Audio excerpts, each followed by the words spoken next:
Bismillahirrahmanirrahim. Wa sallallahu ala sayyidina Muhammadin wa ala alihi at-tayyibin at-tahirin. Sunniyatu tasbihi bil yadaini wa bis subha. Usunna wa kufanya tasbihi kupitia mikono miwili na kupitia tasbihi. Hapa tutazungumzia kadhia hizi. Kadhia kufanya tasbihi kupitia mikono yote miwili. Kuhesabu tasbihi kwa mikono na kushukulia na kushoto. Na kadhia kutumia ni subha. Hii ni kadhia zinaleta utata. Ungesema la inabidi atumie mkono mmoja tu kulia peke yake, kushoto haifai, na watu wapigiana kampeni kabisa swala hili. Je, swala hili limekaaje kielimu? Wengine wasema la kupitia kutumia tasbihi haifai, na watumia lugha mbaya kabisa, wanaita nini, wajita shanga, si ndio? Lugha chafu kabisa. Bwana mmoja akaniletea kisa kimoja cha mafedhuli wawili. Asema mmoja Wahabi akutana na jamaa ameshika tasbihi. Kaambia, "Shekhi, hii shanga unampelekea nani?" Kaambia, "Nampelekea bibi yako bwana." Jamaa kasirika, akataka kupigana.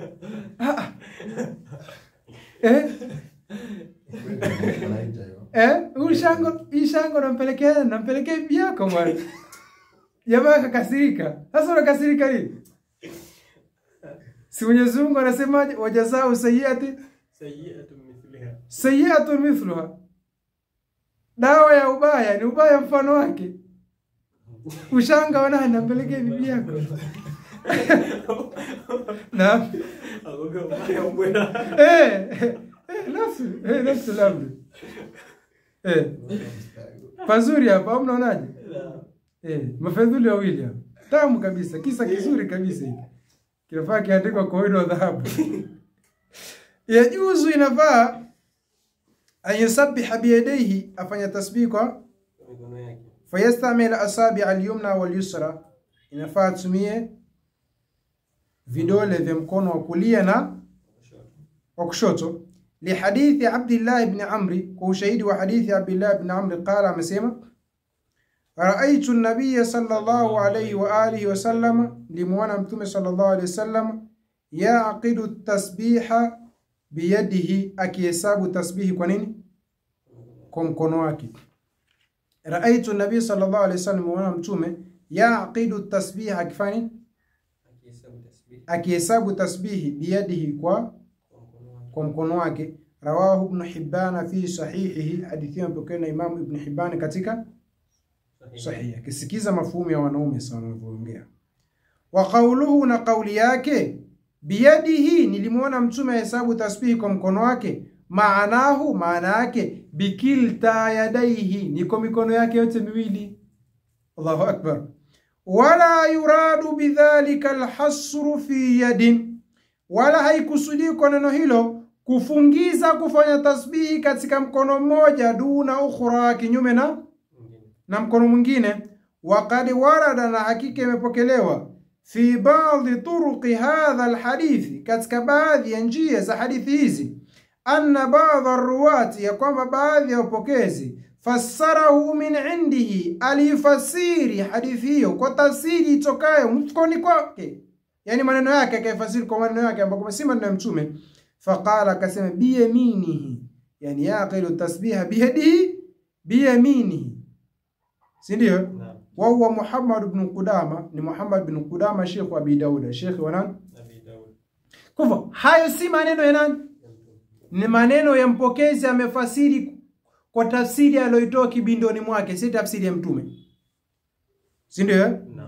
Fa adkhalahu mutanaqidh asrina, maskini ya Mungu, mutanaqidh asrina, maskini ya Mungu Mzee Albani, kwa kutokuwa na maarifa ya hadithi, akaingiza hii tafsiri ya hii hadithi fi matni alhadith, katika matni, yani fi sahih Abi Daud, katika sahih Abi Daud kwa nambari 1330, muharrifan, hali ya kufanya uchakashwaji. Hii ni tahrif ama sivyo? Yani aslan hai si maneno ya mtume, hai ni maneno ya rawi ambapo kwamba amefasiri kwa tafsiri yake mwenyewe, na sisi si lazima tuchukue tafsiri yake, si ndio? Albani kwa kutaka kupotosha watu na kutaka kufikia ile malengo anayotaka, akaingiza ni katika nini? Katika jumla ya matni ya hadithi. Tumeona hawa watu wanapotosha watu. Naam. Ili afikie lengo tu la kukataza watu kufanya tasbihi na mkono wa kushoto basi. Sasa si ajua maskini ya Mungu nyinyi wakaanga vitumbua huku mnajua nyinyi mfungua hadithi. Hamujui mkishaambiwa Albani kashasema hivi basi tena. Intaha al-mawdhu. Nisho matango pori. Wal maqsudu ni maksudio ni kwamba annahu ni kwamba la yukrahu at-tasbih bishimali, si makruhu kufanya tasbihi kwa mkono wa kushoto. Wa hadithu na hadithi isemayo kana yuhibbu at-tayamuna, mtume alikuwa akipenda kuanza kwa upande wa kulia. Kana yuhibbu at-tayamuna, mtume alikuwa akipenda kuanza kwa upande wa kulia. Fi sha'nihi kullihi, katika jambo lake. La yadullu, haijulishi ala al-karahati, juu ya ukaraha kufanya tasbih kwa mkono wa kushoto abadan, milele. Bal inna fi hadha al-hadith, katika hashia, bali kuna katika hadithi hii ma yadullu, yale yanayojulisha ala al-ibtidai, juu ya kuanza bitasbihi, kufanya tasbihi bil yadi al-yumna, kwa mkono wa kulia, thumma yusabbihu bil yusra, kisha atafanya tasbih kwa mkono wa. Yani hadithi na maana inayofahamika katika hadithi ni maana hii, mtume alikuwa akianza akipenda kuanza kwa upande wa, sio kwamba hafanyi na upande wa kushoto pia. Kwa hivyo hadithi hii maana tunaipata ni kwamba inapendekezwa ukianza tasbihi uanze na mkono wa, kisha baada hapo utumie mkono wa. Basi simple kabisa, si ndio? لأن نص الحديث في البخاري، كسبب نص الحديث katika Bukhari ومسلم na katika Sahih Muslim, واللفظ له natamko la nani? La Muslim. Kana Rasulullah sallallahu alayhi wa alihi wasallam, alikuwa mtume yuhibbu tayammuna, alikuwa akipenda kuanza upande wake wa kulia, fi tuhurihi, katika tahara yake, idha tatahara, pindi akijitaharisha, wa fi tarajjulihi, na katika kutembea kwake kwa miguu, idha tarajjala, pindi akitembea kwa miguu. Mtume alipokuwa akianza kutembea kwa mguu, akianza kutembea kwa mguu wa kulia. Wa fi intialihi, na katika kuvaa kwake viatu, idha ntala, pindi akivaa. Wala yani dhalika, wala hilo halimaanishi inda jamii al-uqala, kwa watu wote wenye akili, annahu, ya kwamba la yantahilu bishimali, alikuwa havai viatu mguu wa kushoto, au la yaghsilu al-yada al-yusra, au mtume alikuwa haoshi mkono wa kushoto, fi udhui, katika udhu wake. Wa inma yafahamu kullu aqilin, na hakika si linginelo afahamu kila mtu mwenye akili, min hadha, kutokana na hadithi, annahu sallallahu alayhi wasallam, kwamba mtume kana yabda bi yamini, alikuwa akianza upande wa kulia, wa yuthanni bishimali, kisha akifuatisha upande wa kushoto. Wa hakadha tasbih bidali, namna hii pia tasbih kwa mkono yote miwili. Yani kama hadithi inavyofahamika kwamba si kwamba akisema mtume alikuwa akipenda kuanza kwa mguu wa kulia, ya kwamba mguu wa kushoto havai viatu. Alikuwa akipenda kutawadhi kuanza kwa mkono wa kulia, haimaanishi kwamba mkono wa kushoto haoshi. Kwa hivyo vile vile hadithi ile yamaanisha kwamba alikuwa akianza tasbihi kwa mkono wa kulia, wala haimaanishi afanye tasbihi kwa mkono wa. Maana hadithi zinavyofahamika? Wa amma hadithi inayosema kana yaqidu at-tasbiha biyadihi, alikuwa akihesabu tasbihi kwa mkono wake, walam yaqul biyadayhi, wala mtume hakusema biyadayhi, kwa mikono yote miwili. Falaysa fihi aidan, hakuna ndani yake vile vile, annahu kana yattasilu ala tasbih biyadin duna ukhra, hakuna dalili ya kwamba mtume alikuwa akifanya tasbih kwa mkono mmoja tu kinyume na. Lianna al-araba, kwa sababu Waarabu, tutliqu al-yada, wanatumia neno hili al-yad, wa turidu biha thintaini, na wanakusudia mikono yote miwili. Wa qad jaa dhalika fi sahihi sunna, na hakika hilo limekuja katika sunna sahihi, wa fi maajim al-lughati al-fasiha, na katika kamusi za lugha ambazo kama ni fasihi kabisa. Fa fi an-Nasa'i, katika sunan an-Nasa'i, wa ghairihi, na isiyokuwa sunan an-Nasa'i, bisanadin sahih, kwa sanad ambayo kama ni sahihi, anna an-nabiy sallallahu alayhi wasallam, hakika mtume qala, amesema, ama yakfi ahadakum, hivi haimtoshi mmoja wenu, idha jalasa fi salati, pindi akiketi katika sala, ayadha yadahu, aweke mkono wake, ala fakhidhihi, juu ya nini? Ya paja lake. Wal muradu, na maksudio yadaihi, maksudio ni lianao, kwa sababu mwenye kuswali fi tashahudi, katika tahiyatu yake, yadhau kilta yadaihi ala fakhidhihi, anaweka mikono yake yote miwili katika mapaja yake, wala yaktasiru ala wahidatin duna ukhra, wala hatosheki na kuweka mkono mmoja pekee katika paja kinyume na mkono mwingine, si ndio? وقال المجد فيروز abadi في القاموس المحيط, na amesema Fairuz Abadi katika Qamus al-Muhit fi maddati shamila, si ndio? Asema ishtamala bithawbi, amejieneza nguo, si ndio? Adarahu ala jasadihi, inatumika anapoizungusha nguo katika mwili wake wote. Adarahu ala jasadihi kullihi, ameizungusha katika mwili wake wote. Hatta la takhruja, si ndio? Au hatta la takhruju yaduhu, mpaka mkono wake pia hautoki. Hatta la takhruju yaduhu, mpaka mkono wake pia hautoki. Aya anakusudia yadahu, hata mikono yake pia haitoki, lakini ametumia nini? Yadahu, kama huwa wadhi, kama ilivyokuwa wazi. Fataamal jayida, peleza hilo. Wal maqsudu, na makusudia kuleta maneno haya yote, tafnidu qawli maniddaa, ni kukosoa kauli ya yule aliyodai karaha tasbih bil yusra, umakruhu kufanya tasbihi kwa mkono wa ibtalahu, ushaona, na kubatilisha madai yake. Wallahu muwaffiq wal hadi, na mwenye madai haya mnamjua nani? Naam, al-Bahdi tu. Wal maqsud, al-maqsudio anao, ya kwamba la yukrahu tasbihu bishimali, si makruhu kufanya tasbihi kwa mkono wa hadithun, hadithi isemayo kana yuhibbu at-tayamuna fi sha'nihi kullihi, mtume alikuwa akipenda kuanza kwa upande wake wa kulia katika mambo yake yote. La yadullu ala al-karahati abadan, haijulishi juu ya makruh milele. Bali yusabbihu bi yaminihi, bali atafanya tasbih kwa mkono wake wa kulia, wa bishimali, na kwa mkono wake wa kushoto. Kama yarfa'u kilta yadayhi, kama anavinua mikono yake yote miwili inda takbiratul ihram, wakati anafanya kuna ukisoma takbiratul ihram, wafanya takbiratul ihram kwa mkono mmoja, Allahu akbar, kulia peke yake. Wakadhalika vile vile indama yad'u al-insanu rabbahu, bini binadamu anapomuomba Mola wake, fa innahu la yarfa'u yadahu al-yumna faqat, hakika yeye hainui mkono wake wa kulia peke yake, ya rab ya rab. Ma kauni dua, pamoja na kuwa dua min al-umuri sharifa, ni katika mambo matukufu. Wa huwa min anwa'i al-ibadati, nayo dua ni katika sampuli za ibada. Walihadhihi alqadhiyati mawdhi'un akhar, na qadhiya hii ina sehemu nyingine, na tawassau fiha, tutakunjua ndani yake, tutajikunjua ndani yake insha Allah taala. Kisha sema walau kana at-tasbihu, law ingelikuwa kufanya tasbih, walau kana at-tasbihu, law ingekuwa kufanya tasbih bi asabi'il yadi al-yusra, kwa vidole vya mikono wake wa kushoto, makruha, lao ingekuwa ni au ghaira jaizin, au ingekuwa haifai, lanabaha alayhi an-nabiy sallallahu alayhi wasallam, angezindusha juu yake mtume, indama qala linnisai, wakati alipoambia wanawake, nasihan, hali ya kuwa nasihi, alaykunna bitasbihi, jilazimisheni nini?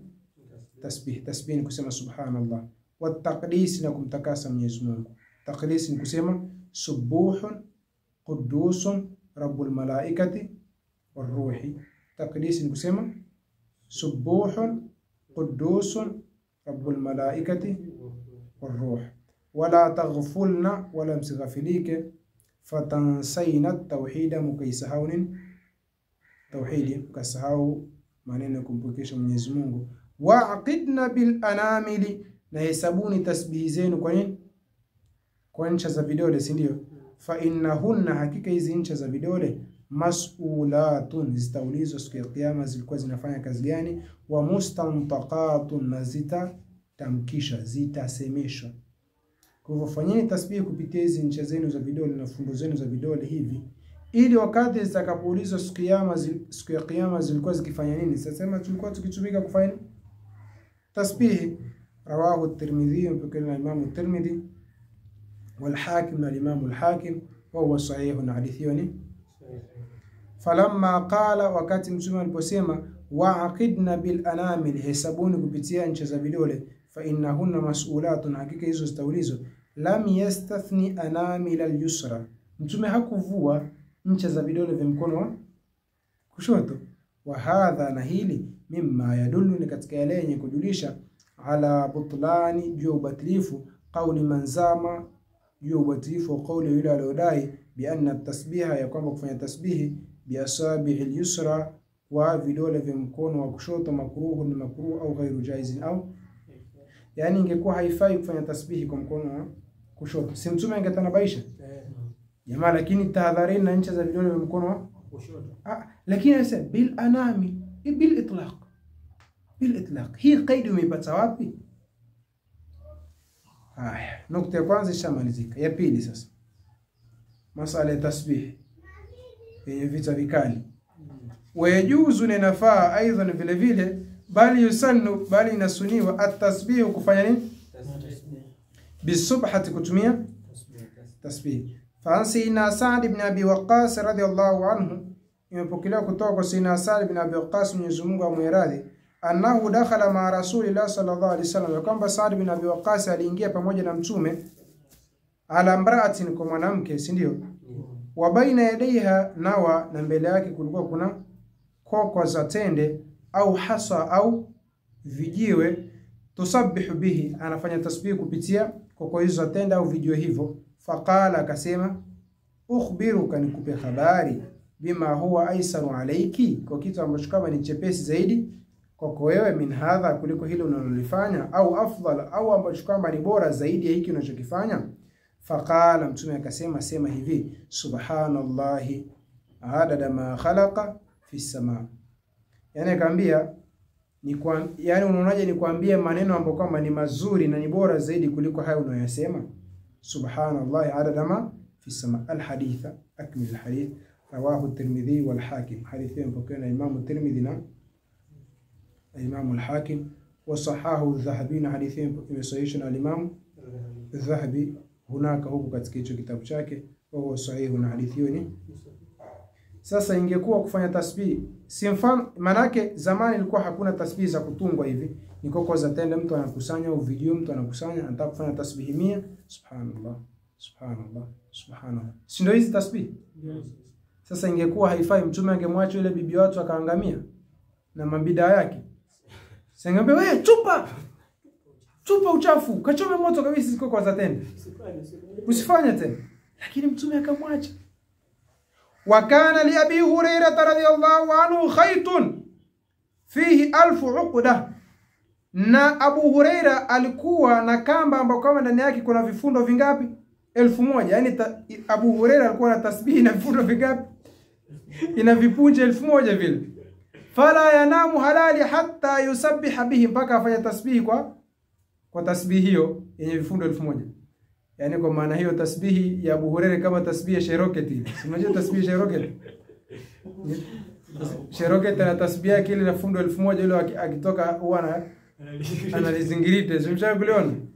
Ile mara nyingi kweli usiku, na mimi nishai kumuona, si masala ya madhihaka, nishai kumuona mimi. Usiku kabla hajalala anafanya nini? Analivuta mpaka anamaliza naenda kulala. Fundo usimuone vile alizingirita labda azukarara tu, huwa alitumia kweli. Kwa hivyo lile la Sheikh Rocket, lile tasbih si kwamba amelizua yeye, limeanza kwa nani? Kwa Abu Hurairah. Abu Hurairah tofahamu katika ruwatu wa hadithi wakubwa, si ndio? Naam. Ukijiita wewe ni mwana sunna, huwezi kuifikia sunna mpaka upitie kwa nani? Kwa Abu Hurairah. Sasa huyo alotuletea sunna huyo, kama hii kutumia matasbihi kama Sheikh Rocket yale makubwa ni bid'a, mwana bid'a mkubwa nani? Abu Hurairah. Tasbihi lenye punje 1000. Si hivi tasbihi yetu tutembea navyo punje ngapi? 99. 1000 hapa na kwenye mti kule kwenye bustani. Refu kweli, halali mpaka amalize. Subhanallah subhanallah subhanallah. Hasa jamaa, kwa nini mtumize vichwa sisi, kumbe kina Abu Hurairah ukifanya? Salala, tuacheni tupumue jamaa.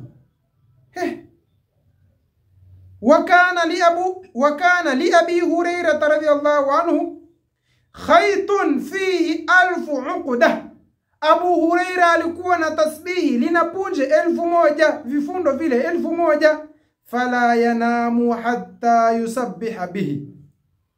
Bingwa sana tasbihi Abu Huraira, Mwenyezi Mungu amridhie.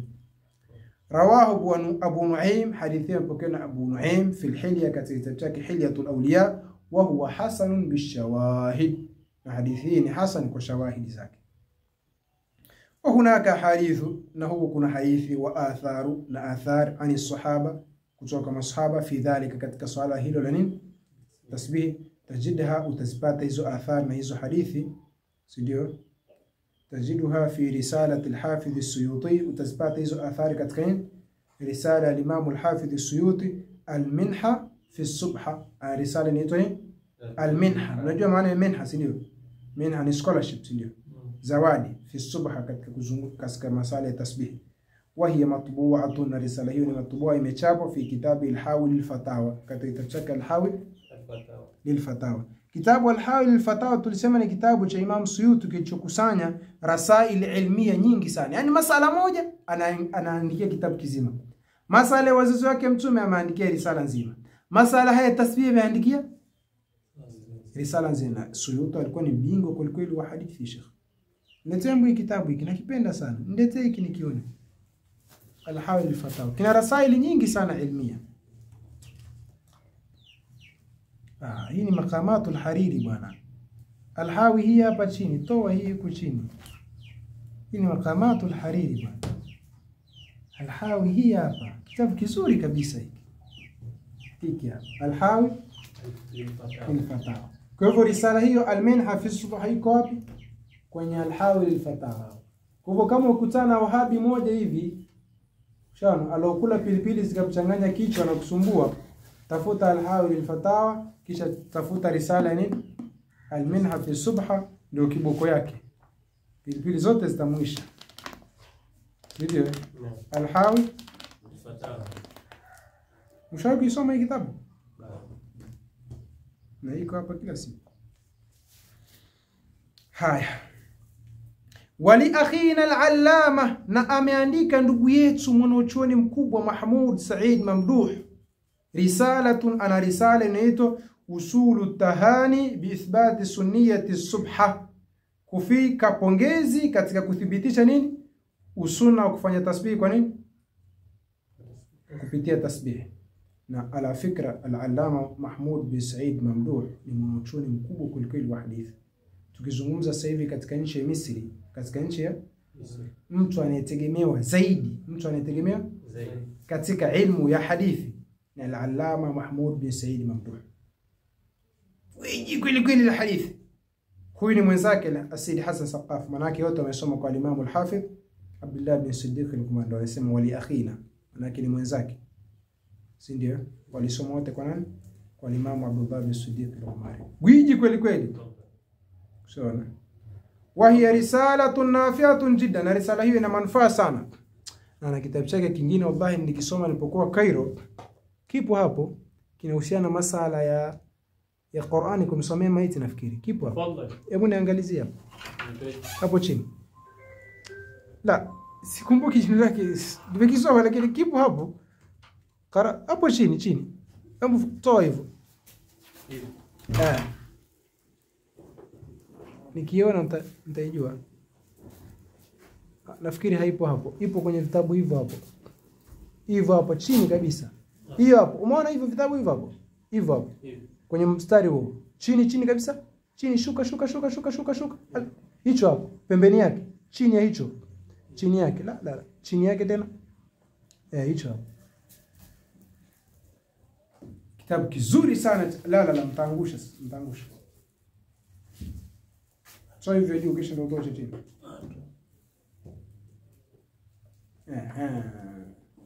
Kinaitwa Raf'ul Manara litakhrij hadithi tawassuli wa ziyara. Kinaitwa nini? Raf'ul Manara litakhrij hadithi tawassuli wa ziyara. Hadithi zote zinazohusiana na tawassul na ziara zimefanywa takhriji hapa. Na maneno yote ambayo kwamba husiana hadithi za tawassul na ziara yamefanywa nakli hapa. Kitabu kizuri sana hiki. Nikinunua nilipokuwa kula Cairo nikisoma chote.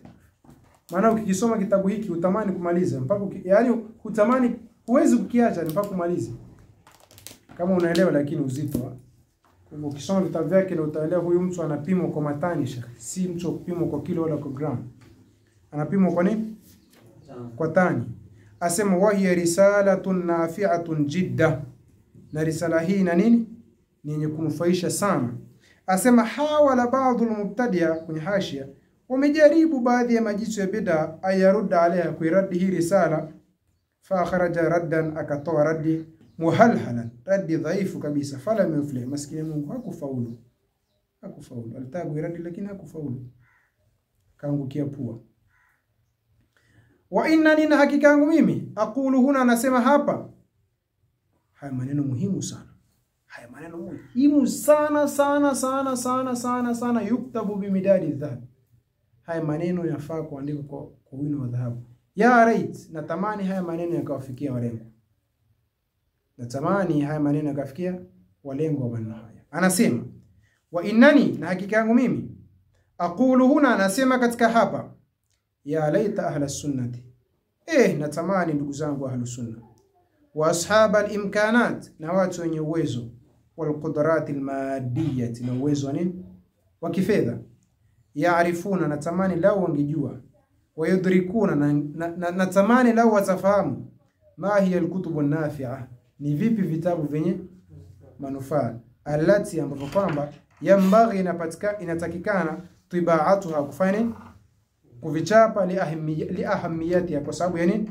Ya umuhimu wake. Yani asema natamani ndugu zangu ahlus sunna, natamani watu wenye uwezo watafahamu, si ndio? Ya laita ahlus sunna, natamani ahlus sunna, wa ashabal imkanati wal qudrat al madiyya, na watu wenye uwezo wa kifedha, yaarifuna, natamani lao watajua, wa yudrikuna, na wakafahamu, ma hiya al kutubu an-nafi'ah, ni vipi hivyo vitabu vyenye manufaa, allati, ambapo kwamba yambaghi tibaatuha, inapasa kuvichapa, li ahamiyati, kwa sababu ya umuhimu wake.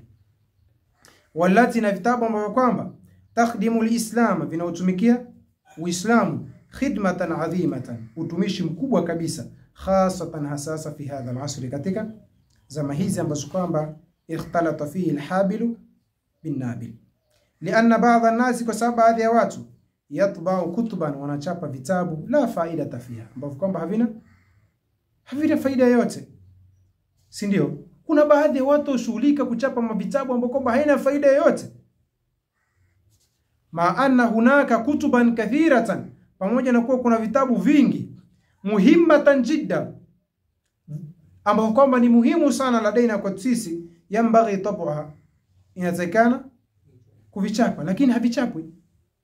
Maulana asema fa'asa Allah, henda Mwenyezi Mungu ayuwafiqahum, akawapa tawfiki, wayahdiyahum lidhalika, na akaongoza kufanya hilo, liya'rifu, ili wapate kujua, ma hiya al-kutubu al-wajibu tabuha, yani huenda Mwenyezi Mungu akaongoza wakafahamu ni vipi vitabu ambavyo ni wajibu kuvichapa. Kama as'aluhu subhanahu, kama ninavyomuomba Mwenyezi Mungu mtukufu, ayukhidhahum, awazindue, liyudriku, ili waweze kufahamu, man humul ulamaul amilin, ni wapi hao wanaozuoni wenye kuzifanyia kazi elimu zao bihaqi, kwa kweli kabisa.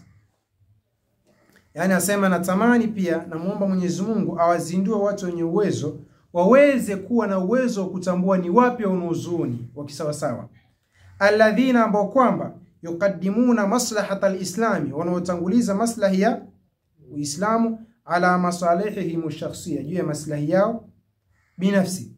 Asema fa inna hunaka ulamaa, kwani hakika ukweli ulivyo ni kwamba kuna wanazuoni, wa tulaba ilmi, na kuna watu ambao kama ni talabatul ilmi, wasomaji wanaosoma, la yaltafitu ahadun ilayhim, hakuna yote anayefanya anawageukia, hakuna yote anayotizama.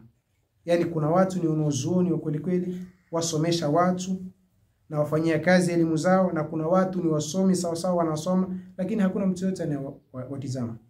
Bal nara amwalan, bali tunaona mamali, bil alafi, kwa nini maelfu, illa mnaqul bil malayin, tusiposema mamilioni ya pesa, tughdaku, yana mimino, ala ashkhasi, yana mimino kwa watu, la qimata, hawana qima chochote, hawana thamani yoyote, wala juhda lahum, hala hana nini, hawana juhudi. Sheikhana, kuna watu shekhe wanatembelea V8 na wanalipa mamilioni ya pesa. Kazi yao nini? Kazi yao nini? Kuzunguka kwenye mahafla, kuimba anashidi na nini hapa na pale. Bas. Lakini wapewa nini?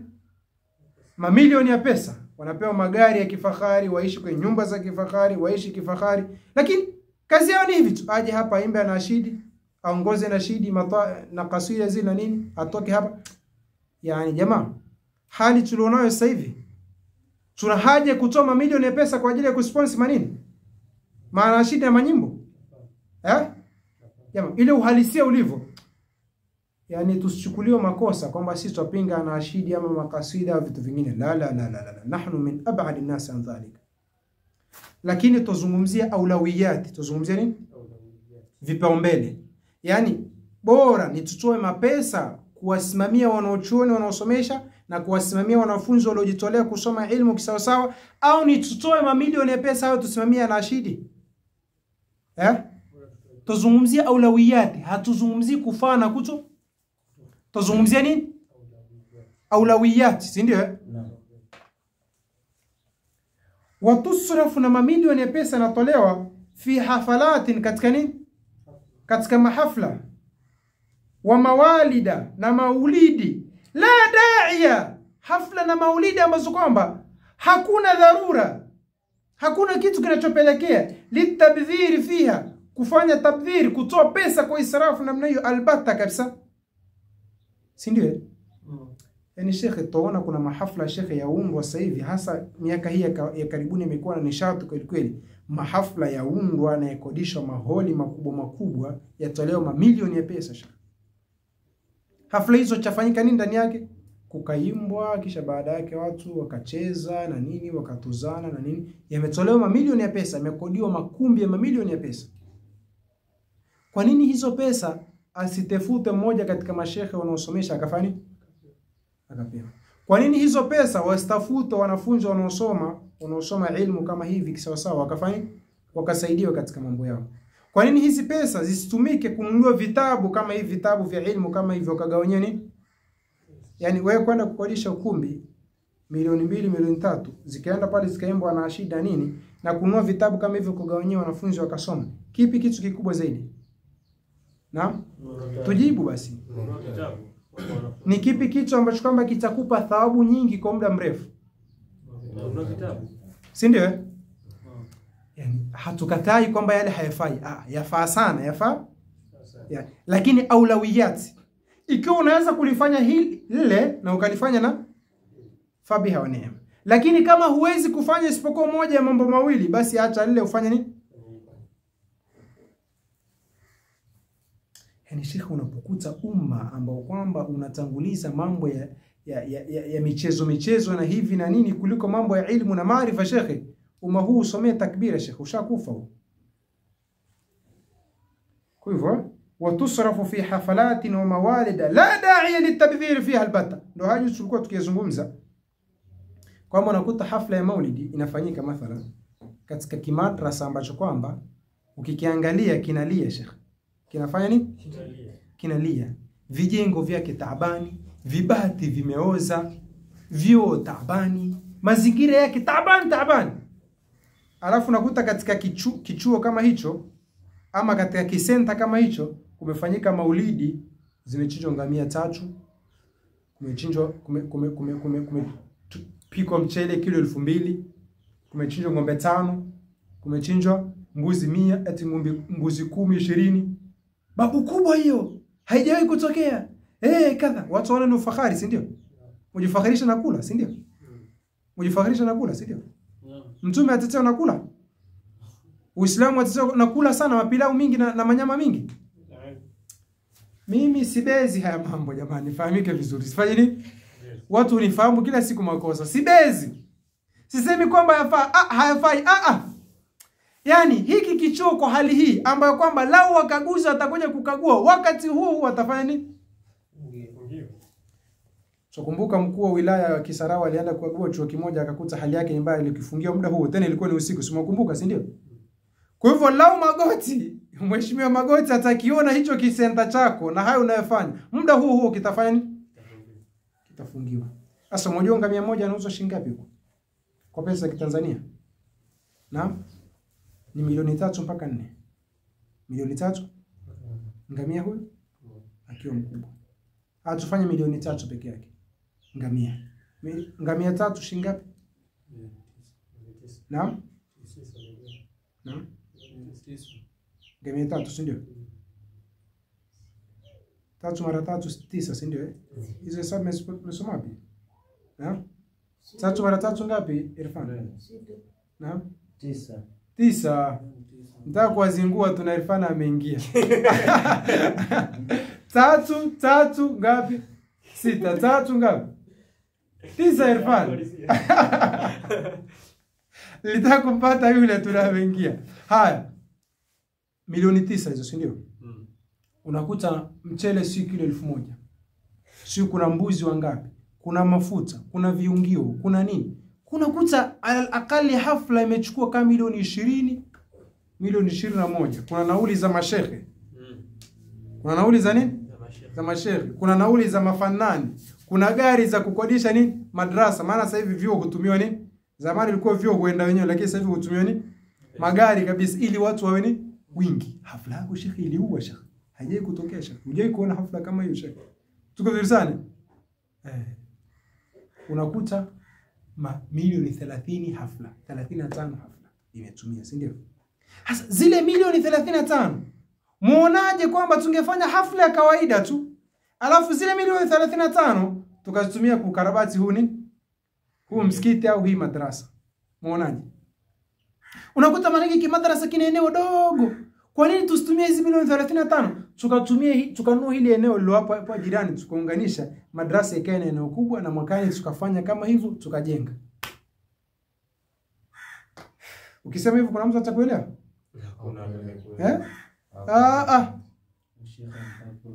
Ushaona? Atafuta ulaji, si ndio? Atafuta ulaji. Mimi sitaki mnipe senti moja. Kusanyeni kisha tufanye kwa pamoja. Mimi ni toa muongozo tu. Mtume anasherekea kujenga madrasa bwana. Mtume anasherekea kwa kula pilau na kula roast vizuri. Hayo sisi hatujui kusikia. Kwa hivyo tunaona kabisa hawa watu si kwamba lengo lao haya yote ni kumswalia mtume sana, ni pia wapenda kula. Ama sivyo?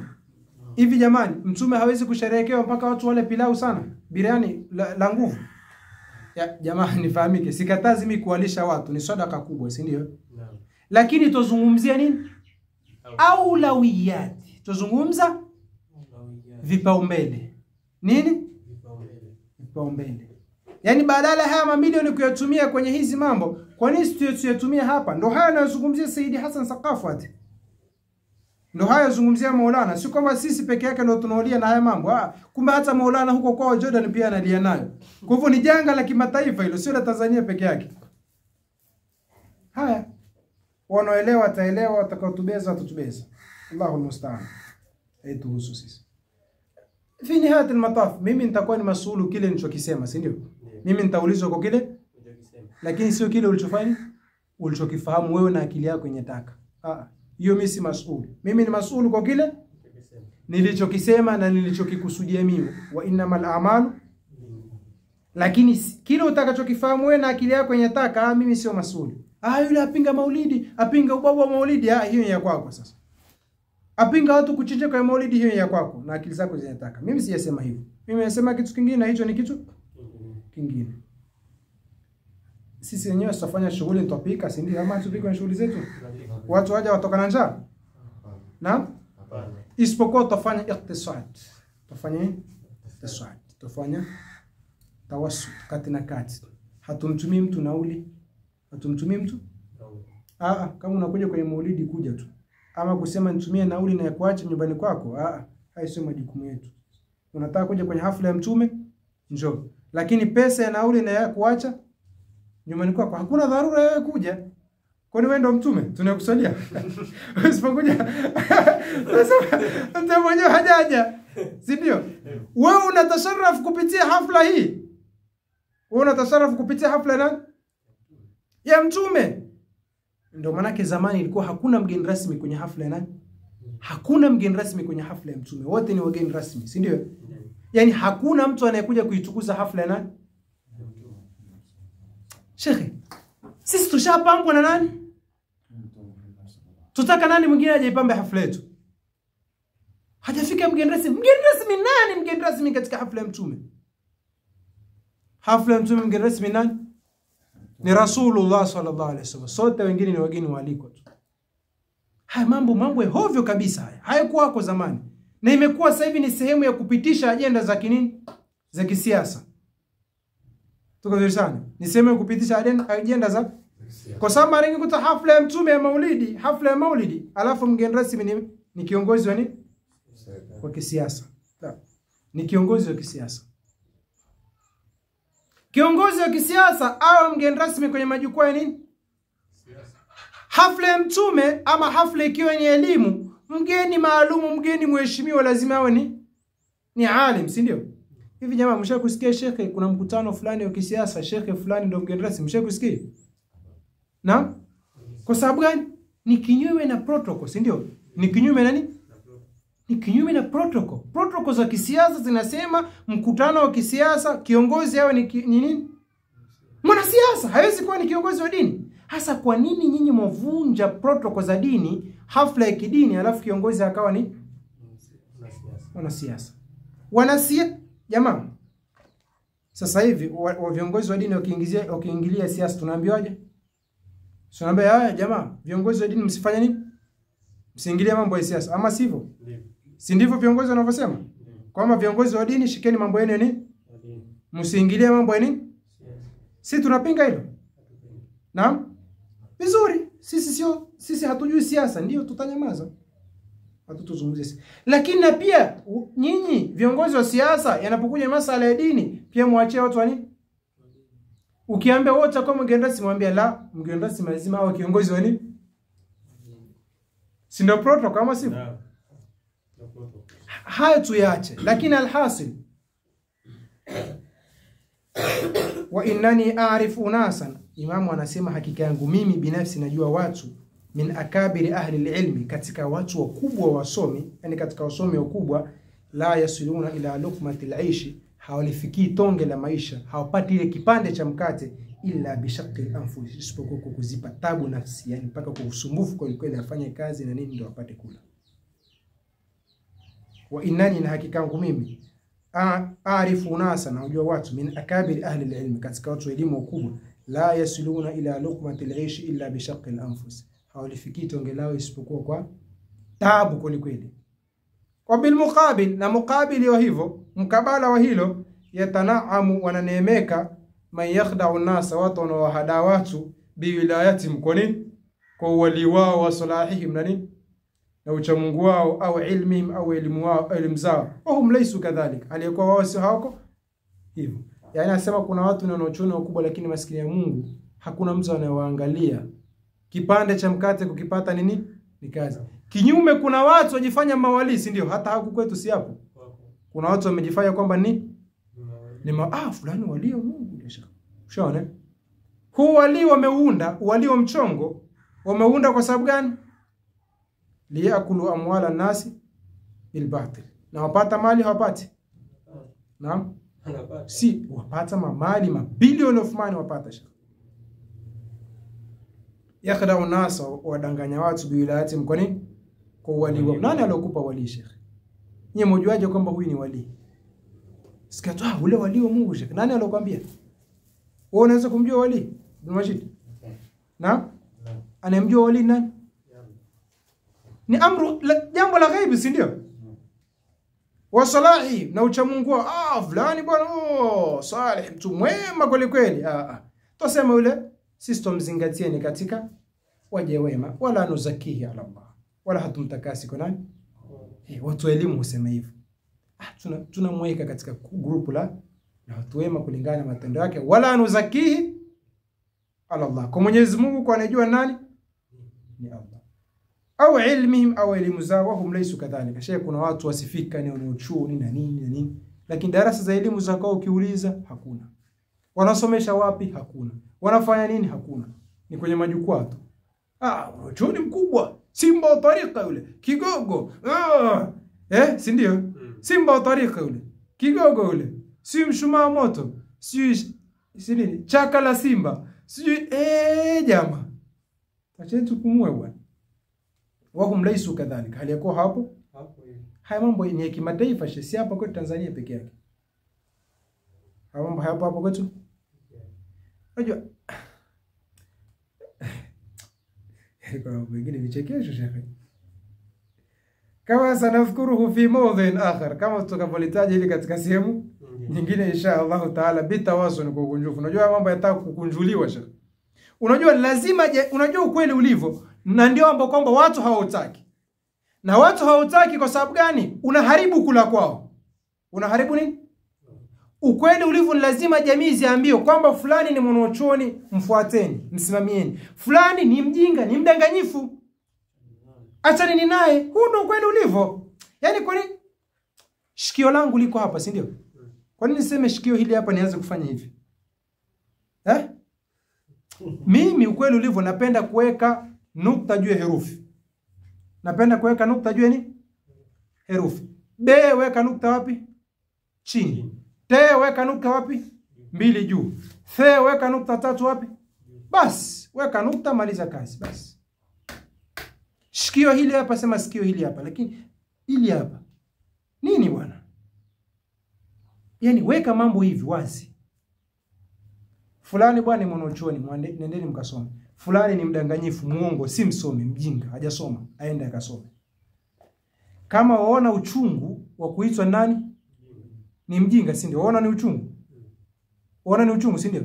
Lakini wewe huoni uchungu wa kumzushia Mungu, si ndio? Na kuidanganya jamii. Wewe ile waona ni tamu, si ndio? Lakini watu wanapokufedhesha unaona nini? Kwa hivyo tamu yako ni uendelee kupotosha watu, si ndio? Sheikh, unakuta mtu hata suratul Fatiha hajui kusoma. Alafu anajitangaza mimi ni msomi, mimi ni alim, ni kadha. Kwa nini tusiambie watu bana fulani mjinga yule, adanganya watu? Mtu ajifanya sheikh, ajifanya ni tabibu, ajifanya nini, atumia tunguli na marudi ya matarasimu na matakataka mengine. Kwa nini tusiambie yule mtu ni mchawi? Hawa sivyo jamaa? Sikuambia watu wazi. Yule mtu nani? Mchawi. Yaani kuna haja gani kuzunguka hivi?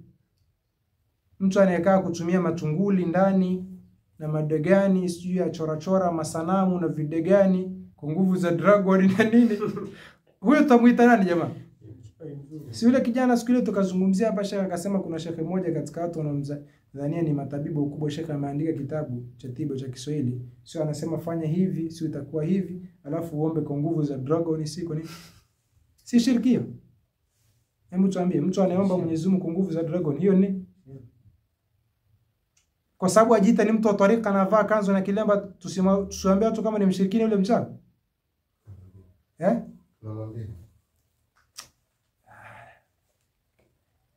Wanajiona, wajifanya ni watakatifu, hawaheshimu wasomi, wanadharau. Semeni yote, hatujakataza.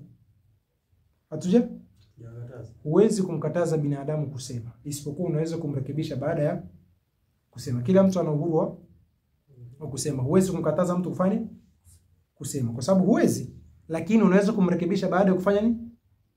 Ya kusema. Mwambia bwana, ulivyosema sivyo, sisi hatujioni, lakini tunaeleza uhalisia.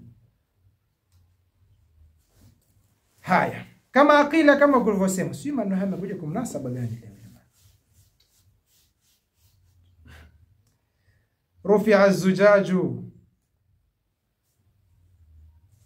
Rufi'a kimeinuliwa, kikapewa cheo kioo. Wa hutta qadru al-jawhari,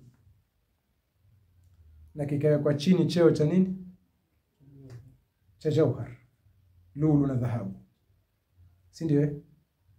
Kioo kinang'ara ama king'ari? Naam, kinang'ara. Lakini je, mng'ao wake unaweza kuwa na thamani na mng'ao wa lulu na dhahabu? Naam? Sasa anasema uhalisia ulivyo ni kwamba sisi kwa kuwainua hao wajinga na wajifanyao ni mawalii, tumeinua, tumekiheshimu nini?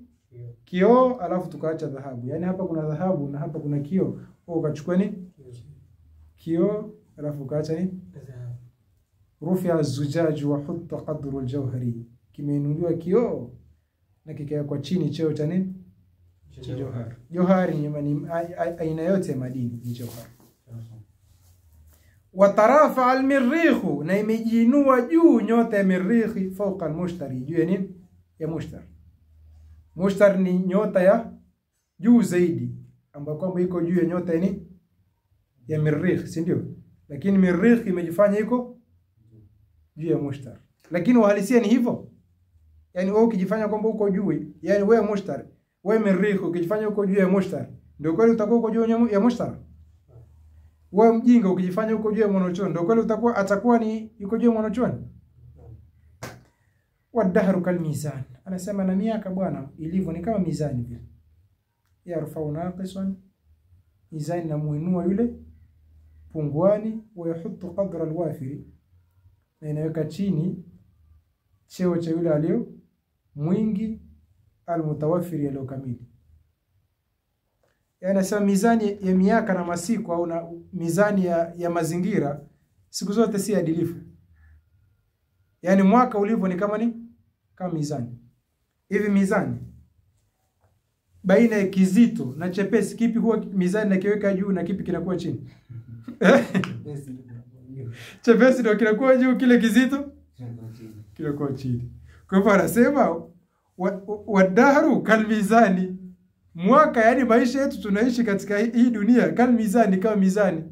Yarfa'u naqisan, inakiinua kile kilichopunguani, wa yahutu qadra alwafir, na inaweka chini cheo cha yule mwingi, almutawaffir aliye kamili. Tuko sana yani chukua jiwe la kilo 10 lile au jiwe la kilo 5, mwisho kilo 5 so liweke hapa, alafu huku chukua hii pete ya gramu 11, si ndio? Chukua huku iweke huku pete gramu 11, huku weka jiwe la dhahabu kilo ngapi? Kilo 5. Kipi kitakuwa juu, kipi kitakuwa chini? Pete itakuwa juu. Hii kipete cha gramu 11 kitakuwa juu. Alafu ile zito tashuko liko huku chini. Ndio maisha tunaishi. Ndio maisha? Yani huu beti ni ufupisho wa maisha tunaishi na uhalisia wake. Huu beti ndio uhalisia wa maisha tunaishi. Sheikh na hata katika mahafla haya Sheikh unaweza kuhudhuria kwenye hafla. Akaja mtu mmoja jahili mmoja tunamjua vizuri sana. Akainukiwa, akashumiwa na akayoko kule haite. Alafu akaja mtu mwingine msomi na unamjua ni msomi, huyu jahili aliyoko hapa hampati mara 1000 yule. Lakini akakaa kule hakuna hata mmoja yeltafitu ile. Wacha kugeukiwa hata kutajwa yuko fulani hatajwa. Nimehudhuria hafla kama hizi nyingi sana. Mtu msomi kweli kweli kigogo lakini yuko kule. La ahad yeltafitu. Hata kusema jamaa katika hafla hii kuna fulani la ahad yadhkuru. Lakini kuna mwingine jahili hapa amekaa pale mbele pale. Kaa namna hii. Atajwa amechuna kweli kweli kama shura. Atajwa mara 100 mara 20. Wadahru كالميزان يرفع ناقصا ويحط. Kwa hivyo yani usitarajie kuna siku haya tunayozungumza yafanyike, yatafanya nini? Hii ndio sunna tudahri, yani iko hivyo. Iko hivyo. Maneno mazito sana. Ubeti mzito sana.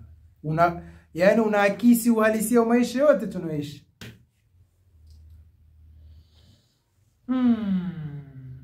Mwenyezi Mungu aturejeshe katika uongofu. Mwenyezi Mungu atuongoze, si ndio?